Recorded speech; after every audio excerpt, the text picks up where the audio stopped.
All right, everybody. Listen, thank you for joining us here for this week's Tax Rep Network podcast. I'm thrilled to be joined by Katie Thomas. Now, if you don't know Katie, you clearly haven't been doing much on social media. That's actually where I found her. Katie is a CPA. She is a cloud architect, systems integrator, and technology advisor for professionals in the accounting industry. Katie empowers firms of all sizes to thrive in the age of digital disruption through agile process development and the strategic implementation of intelligent software solutions. That is actually how, Katie, I found you, because I started watching your stuff and was like, I got to message her. I mean, this stuff is, and more, we're doing podcasts in this area. You know, as far as, the innovation and all that stuff, you've helped businesses worldwide foster an innovative corporate culture and deliver exceptional client service through the adoption of emerging technologies. You graduated valedictorian and summa cum laude, congratulations, from the University of Kansas with a bachelor's and master's degree in accounting. You're a licensed CPA in Kansas. You've worked for Big Four accounting firms. I have as well. You're currently residing in Kansas City with your husband, Chad, who I've also met virtually. Listen, thank you for coming on. Thank you for doing the program. I'm thrilled to have you here. Thank you, Eric. I'm really excited to be here, and I'm so thankful that you reached out. I know that we've had multiple conversations, have a lot in common, and it's always wonderful to connect with like-minded individuals who are looking towards the future and, tackling this huge time where technology is really disrupting our daily lives and how we go about practicing. Yeah, no, I mean, what sort of prompted this was, and people who've listened to the podcast have heard this before, what kind of prompted this was, you and I both speak at AICPA, the Engage conference out in Las Vegas. And I never, so here's what I did. I show up, I go to my hotel room, I bill hours. I go down, I speak, grab something to eat or coffee, go up to my room, bill hours, right? That's what I do.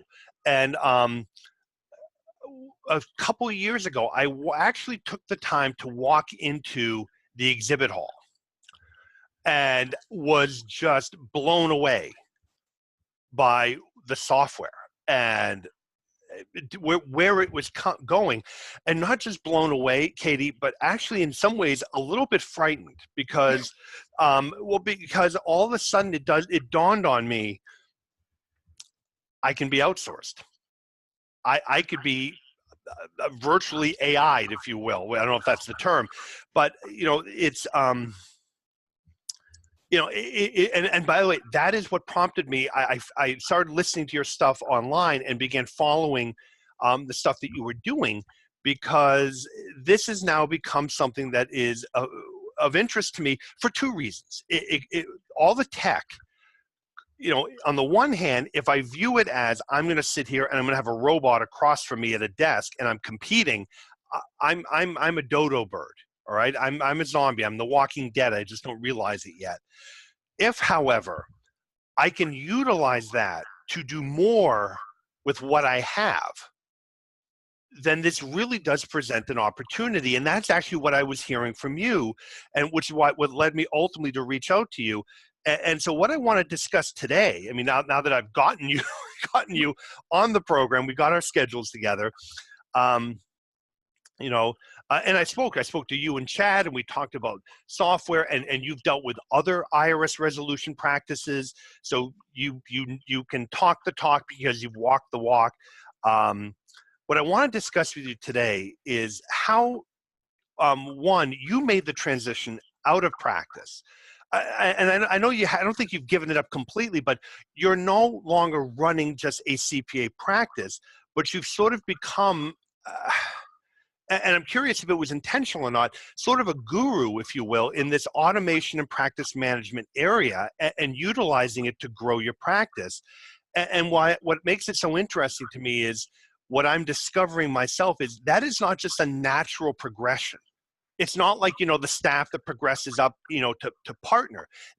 It's really a shift, not only in what you do, but the way you think. And so, and I'm learning this every day. So that to me is why I really so much, I wanted to have you on the podcast. So with sort of no further ado, can you explain to us sort of where you were as far as your practice and kind of how you got to where you are now? Like what led you to step into this automation, AI transformation area? Um, because again, that's not something I think most accountants would do or would think of. Yeah, absolutely. So when I started my career, I started at Ernst & Young, one of the big four firms. And like a lot of people, I think whenever they graduate college and are just getting their feet wet, they don't know what they want to do for the rest of their life. And I certainly did not either. And I mean, probably don't know now what I'll be doing in 30 years. But at the time, I was dating an automation engineer who I'm now married to. And I'd come home from work and be like, here's what we're doing. There has to be a better way. I know that there is. And so we quickly started researching and doing not just research from like, hey, what technology is available, but a ton of market research. And with the internet, I mean, going to forums and reading just complaints and struggles of all of these firms, you can gather information pretty quickly. And you see this trend that not only are people feeling lost and like they're in an app jungle, but they're even more frustrated that they know there are solutions available to them, but there's just not someone there to guide them through that change and support them in actually getting out of the app jungle and feeling confused. So whenever I left my big four position, I knew that I wanted to go down this route in actually supporting firms and becoming the kind of, like you mentioned, the technology. I didn't want to be a guru, but someone to actually support these firms in the change. However, when I left and wanted to do that, I wasn't sure if it was actually going to work because I could not find someone else in this position. I couldn't find another consulting firm guiding other accounting and CPA firms through this change. So I thought, okay, I'm going to try this, but on the side, I'll serve accounting clients, and hopefully that'll support me while I get this other area of my business going. And it just took off. So that's how we got to where we're at now. And it's been super fun. It's always exciting. There's never a boring day. And as you can relate, there's not enough time in the day. Oh yeah, no, it's, well, it's funny. So I began to, my own little thing, I began with the idea that, there needs to be more people doing representation. So I created a training program, CCH licensed it. This tax rep network kind of came around by mistake. I mean, not by mistake, but, it was never intentional. People began, asking me, we started this online group for coaching, and I never did anything with it. It just sat there. And one day we woke up and we had, 30, 40 members. Today we're closing in on 200. And it's become this very vibrant community. And it was one of those things that when I first did the CCH talk, we had trouble selling any of it. It was almost like I was 3 or 4 years ahead of my time. But the rest of the accounting world seems to be catching up. But no, it really is. So you are, I think, in a very interesting and exciting area because of just where we're headed. And I would say you're sort of cutting edge in that respect. I didn't realize it was Chad that got you into this. That's actually kind of funny. Or not got you into it, but what a great team, the two of you. And I, as I'm aware of that now, it really makes you a great team. It's very, very lucky that I had an interest in technology and then someone to bounce ideas off of that was like, hey, yes, you can definitely do that. And a lot of the technology's there to do it. It's just people don't know how to use it. Oh, I know. And like I said, I walked in there and was literally blown away by just what there is. And if you've never been to one of these conferences, Katie, I think it's probably the size of a football field. The Yes. AICPA exhibit hall, it's almost probably, it's got to be close to the size of a football field. And everything under the sun. I mean, just it really was mind blowing to me, because I've kind of done everything the old-fashioned way. Now, I don't do returns. I don't think you could do returns and have a practice doing it the old-fashioned way. But receipts and time tracking and all that stuff, it really is amazing. Now, I hear you mention a lot, and this is something I wanted you to kind of clarify. You mentioned the growing your firm equation often when I watch your social media stuff. Can you sort of explain what that is, and how does practice management fit into that? Yeah, absolutely. So if we just take our profit equation that we learned in basic accounting class or in business, you have revenue and expenses. And to either increase your profit, you're going to need to increase your revenue. So add new clients, increase prices, add new services, and so forth, or you need to reduce the expenses. And practice management, it's going to help you reduce those expenses as you become more efficient. So people aren't taking as long to complete tasks as they used to. It's going to help you retain those employees because they have direction, guidance, know what's expected of them. And we all know that bringing on a new employee is very expensive. Yep. It's also going to help you retain clients because it's going to improve the customer experience. And then it's going to allow you to actually add additional clients so you can increase that top line because you have processes and systems in place to actually support taking on those additional clients. Effectively, it sounds like do more with less. Like Exactly. not so much with less, but that you can do a lot more with the existing footprint that you have. And in the event you do lose people, because it's very costly. In fact, arguably, these companies that will lay people off and then bring in cheaper people. I've heard the argument that in net you really don't save anything. Absolutely. It's very expensive, and just from a recruiting and onboarding, training them, it's very expensive and just stressful. Well, it is, as well as the fact that you lose a lot of the memory from those employees that you shoved out the door. Exactly. No, it is. So when we're talking about practice management, are there particular areas that you would urge listeners to focus on? So there are a variety of areas to consider when you're evaluating your practice and, improving your practice management as a whole. So engagement management, you can think of that as like your proposals, your engagement letters, the billing, the invoicing. You have your workflow and task management, communication, both internally with your employees and then externally with clients, and then document management. So as far as focusing on, of course, you want to address your bottlenecks first in any areas of risk. So if you aren't securely storing your documents right now, you need to get that under control.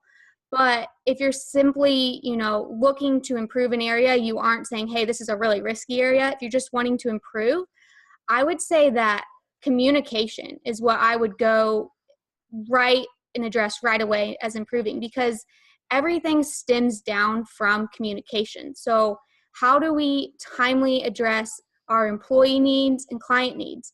And I'm not just saying in a reactive way.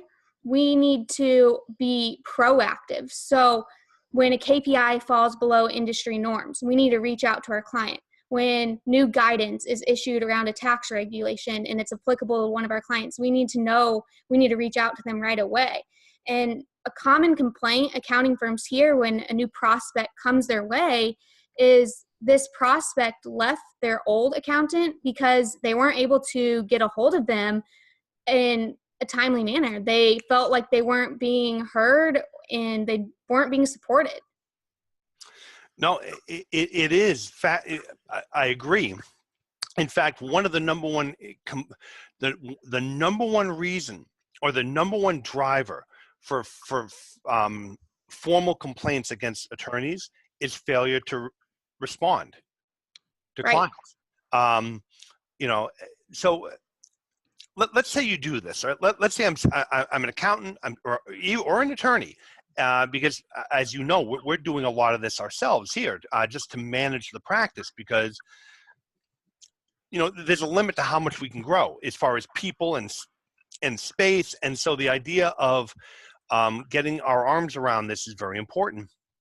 But let's say you're somebody and you begin doing this. One of the concerns that I've heard from some folks is, you're spending money, you're spending all this time trying to do it. How do you know that it's working? Is there some effect of practice management that someone can kind of see and feel? Once you come in and you get this stuff under control, what do you find from an accounting firm perspective is sort of the first thing that they notice?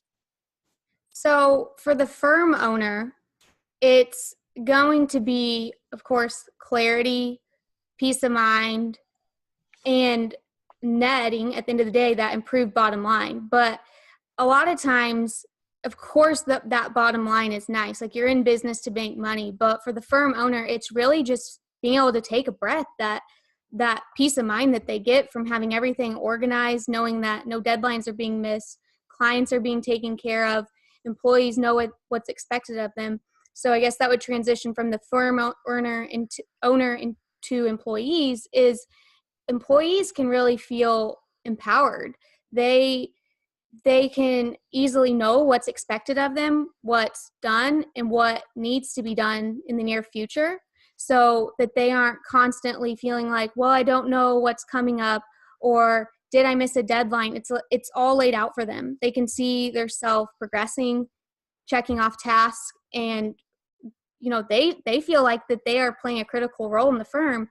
And then clients, they feel supported and taken care of and have trust in their firm, that the firm is doing what's right for them and guiding them to success.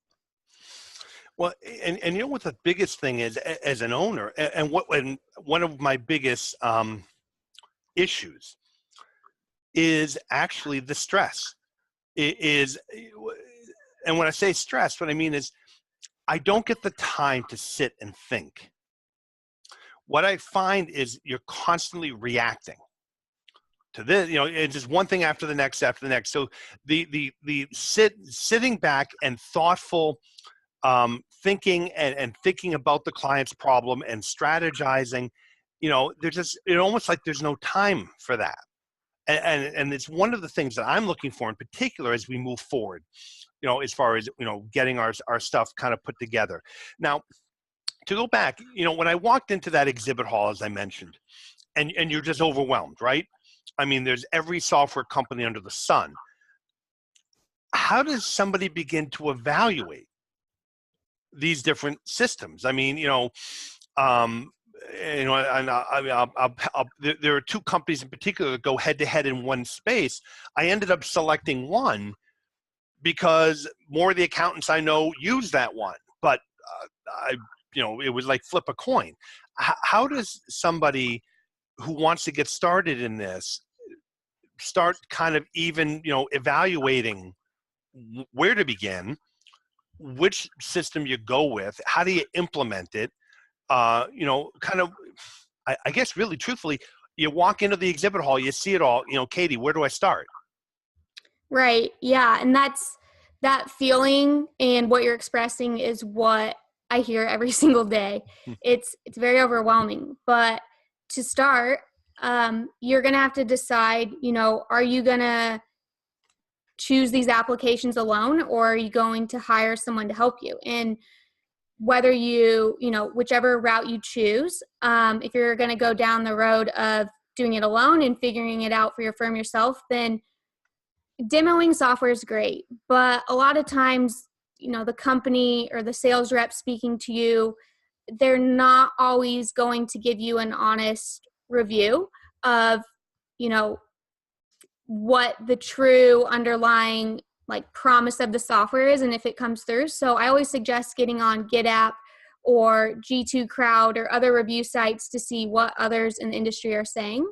And, what, not just like what they're saying that's good about the software, but definitely read into the not so good things about the software. Yep. And then if you hire someone, make sure that, they're going to support you and guide you not only in choosing the best solution for you, but that they're also going to support you during that change. So you need someone who's going to be the change champion and actually ensure that you implement the software. But, whenever you see all these softwares that can do 100 different things, just take a breath, start small, and make sure that you address your bottleneck area first, and then kind of work outwards to improving other systems. Right. No. And I will tell you, having gone through this sort of myself, one of the biggest things I found is, first and foremost, what is it that I want? What do I want my end result to look like? In other words, after, Katie, you and I are done, what will the practice look like? What does my day look like? What does the case management look like? Because if you don't know what it looks like, it's kind of hard to get there. It's hard for Katie to know what I want if I don't know what I want. But in doing this, are there some pitfalls that you see people? You see, I have to tell you the truth. I'm not inclined to do it myself. And if you're listening to this, here's why. One is I'm already stretched almost to the breaking point. Now I need to take time away to try to figure out what program I want, how I implement it. As you and I discussed, weeks ago, it's not even like new cases coming in. How do I get the 200, 300 cases I already have midstream into the program and monitor it properly? I don't, unless you're super slow and you're really on top of this out of the gate, I don't see how somebody does it themselves. But what I wanted to ask is, you implement this stuff or help people implement it, but you also come in and help clean up what other people have tried to implement. Are there some common pitfalls and mistakes that you see people making? That you could give, the listeners sort of a look. These are like the top 5 dumbest things we see.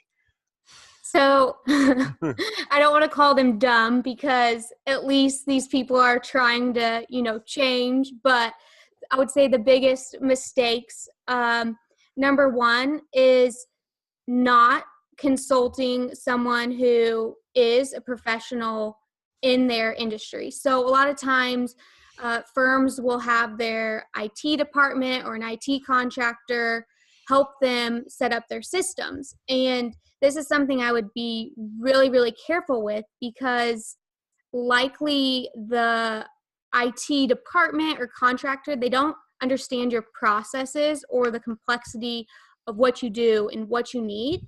So it's kind of like going to your auditor for help on your tax resolution case. The auditor might say, hey, yeah, I'm heard of tax resolution. I'm a little familiar with it, but you probably don't want them being in charge of your case. And then 2, I would say, is cost. So I talk to firms all the time who say, oh my gosh, I want all of this. This sounds great. We put a system in place and they say, oh no, it's going to be $75 more per employee per month. And they go, that's a lot of money. I need to think about this. And what they don't consider is that each employee saving 8 to 10 hours a month, that clients are getting a better experience, that the firm owner has that peace of mind that we were talking about. So definitely especially as CPAs and accountants are very aware of cost and, they're likely more conservative. You got to be careful with, it's like, what's the true return on that investment, that monthly cost? And you might find that not implementing it is a lot more expensive than implementing it. Right. And then I would say the third thing is don't try to change too much at once, because if you aren't strategic about this change and don't roll it out systematically, change can be a mess and very overwhelming. So just either, have someone support you through it, have a plan, and don't try to do everything at once. Got it. Now, do you find the fact that you are a CPA and have worked, and even now I believe you are still doing some work in the CPA realm, have you found that, because you have that background, it gives you an advantage when you come into accounting firms because you've been there and done it? Absolutely. It definitely does give me credibility, but also I would say it allows me to have empathy towards my clients. It's like, hey, I've not just seen this with other firms. It's like I've felt that. And I've been in your spot before. And I can tell you, like, it doesn't feel good, but I know that you can be on the other side. So I think that that's just as strong, if not more important than just being credible. It's like I've been there. I've sat in your spot, and you can get out of it.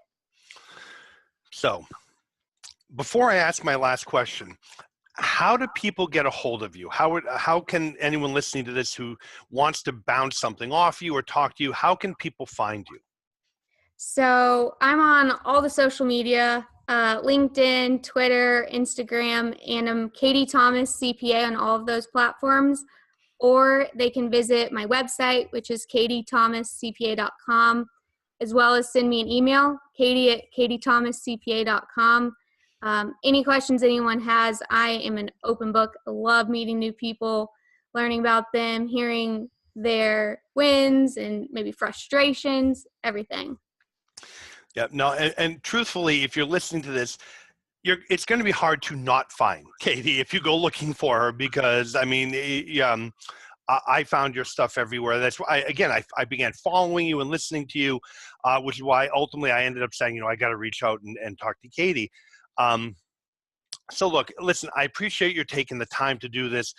Last question. What message do you want the practitioners who are listening to this today and are struggling with their practices to take away? That's a great question. So I would say that technology is here to help you and not replace you. So rather than being scared of it and scared of the future, you should embrace it for how it can serve you, your firm, and your clients. You don't need to feel alone with it.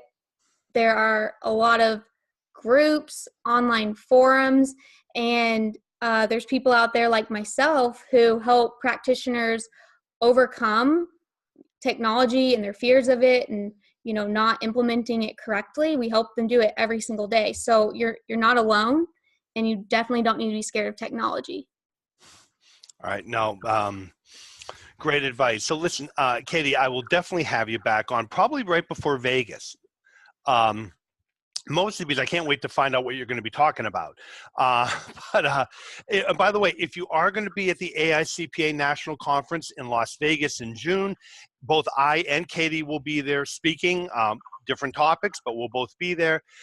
Katie, listen, thank you for taking the time to do this. It was great. I definitely want to do it again. And like I said, I'm thinking maybe right before we go to Engage would be a great time. Plus, I can find out what you're going to be teaching us. And thank you, and thank Chad for taking the time also to help me. And anyone, if you want to find Katie, I will put the links to where you can find her below in the description.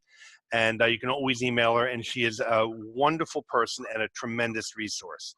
So Katie, listen, thank you, and thank you for taking the time. Hey, Eric, thank you so much. I loved being on your podcast, and just can't thank you enough for all you're doing in the accounting space and for all of your students and all of us. We learn from you all the time, from you and your podcast. It's amazing what you're doing. Thank you so much. From you, that's a real compliment. Thank you, and thank everyone for listening. And we'll catch you next week. Thank you.